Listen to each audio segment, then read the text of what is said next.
Попова бракосъчетава младоженци в Шумен повече от 10 години. Като миналата година бяха някъде в целия град около 450 сватби. Тази година нямат 400. Една от причините е, че младите шуменци напускат града. Основен все пак си остава проблемът с парите. От края на миналата година таксата за сключване на брак е скочила от 80 на 88 лева. Това не е много, обаче другите неща, свързани с самия сватбен ден, са толкова много. Един куверт е някъде от порядъка на 15-20 лева. Ученските рокли от 200 до 750 са цените. Плюс там вече аксесуарите, вуал, ръкавици, чантичка. Повечето булки предпочитат да се вземат роклята под наем, вместо да си я закупят.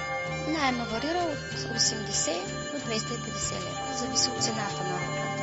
Оказва се, че не само булките, но и гостите им предпочитат дрехи под наем. Много е скъпо, за да се взема рокля, да си я купя и предпочитам да си взема под наем, защото после няма какво да я правя. Въпреки че живеят на семейни начала отдавна, Петина и Росен са решили да се оженят, защото вече чакат наследник. Изчисляват, че сватбата ще им струва не по-малко от 6000 лева. Чакат около 100 гости и са твърдо решени да спазят всички традиции. Даже искахме и църковен брак, но се пада гости. Църковният брак е нещо вечно. Това е за цял живот, докато брака тук в младежкия дом е просто формално подписваш се. Макар и в криза сватба ще има, защото с дрехи под наем или не, традициите са живи.